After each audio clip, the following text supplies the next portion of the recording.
अस्सलाम वालेकुम। आज की वीडियो में हम बात करेंगे लेवलिस 500 mg टैबलेट का रिव्यू। ये टैबलेट किस पर्पज़ के लिए इस्तेमाल की जाती है, इसके यूजेस, इसके बेनिफिट, डोजेज, इसकी पॉसिबल साइड इफ़ेक्ट्स और इसके कॉन्ट्रा इंडिकेशन, ये सारी डिटेल आज की वीडियो में मैं आपके साथ शेयर करूँगी। आप लोगों से एक रिक्वेस्ट होती है, अगर आप मेरे चैनल पर न्यू हैं, फ़र्स्ट टाइम मेरे चैनल को विज़िट कर रहे हैं तो मेरे चैनल को सब्सक्राइब कीजिएगा। वीडियो अच्छी लगे तो इसको ज़्यादा से ज़्यादा शेयर भी ज़रूर कीजिएगा। आपकी एक शेयरिंग से बहुत सारा फ़ायदा हो सकता है बहुत सारे लोगों को। तो आज की वीडियो स्टार्ट करते हैं। आज की वीडियो में लेवलिस टैबलेट पे बात करेंगे। लेवलिस टैबलेट एक बैक्टीरियल एंटीबायोटिक है जो कि बैक्टीरिया से होने वाले मुख्तलिफ इन्फेक्शन के लिए इस्तेमाल की जाती है। ये टैबलेट मैन्युफैक्चर्ड है बाय टिटलिस फार्मा।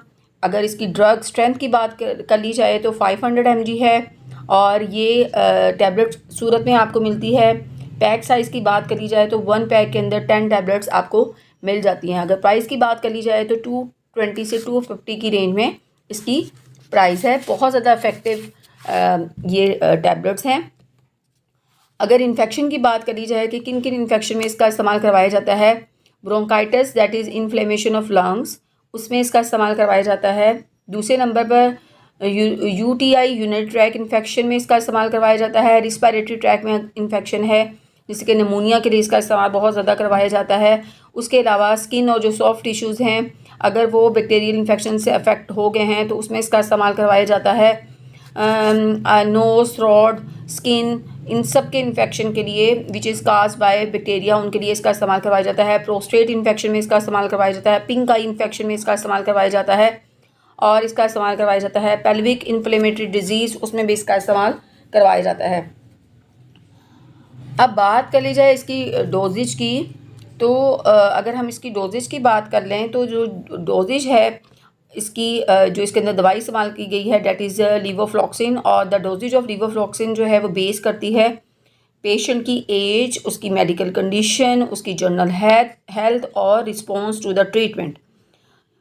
ख़ुद से आप इसकी डोजेस डिसाइड नहीं कर सकते हैं, डॉक्टर के अकॉर्डिंग ही आपने इसका इस्तेमाल करना होता है। अगर हम इसके पॉसिबल साइड इफ़ेक्ट की बात कर लें तो उसके अंदर डिफ़िकल्टी इन स्लीपिंग हो सकता है, हेडेक हो सकता है, डिजीनेस है, भूख में कमी हो सकती है, उल्टी मतली की कैफियत हो सकती है, मसल्स में पेन हो सकता है और उसके साथ साथ आपको फ़ीवर हो सकता है। These are the some side effect जो कि इसको लेने के बाद हो सकते हैं और ये बहुत ज़्यादा रेयर हैं, बहुत कम देखने में आते हैं।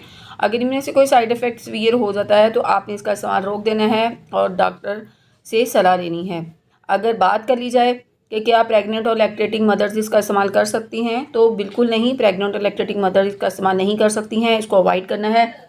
लीवर के जो पेशेंट्स हैं उनमें भी इसका इस्तेमाल नहीं करवाया जाता है। किडनी के पेशेंट में इसका इस्तेमाल करवाया जाता है लेकिन बहुत ज़्यादा एहतियात के साथ और बहुत ज़्यादा केयर के साथ इसका इस्तेमाल किडनी पेशेंट्स में करवाया जाता है।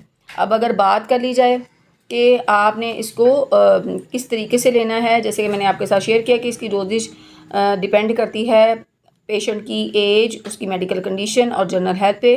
तो इसकी जो अमूमी खुराक है वो एक आप सुबह ले सकते हैं, एक शाम ले सकते हैं, but according to the prescription of the doctor.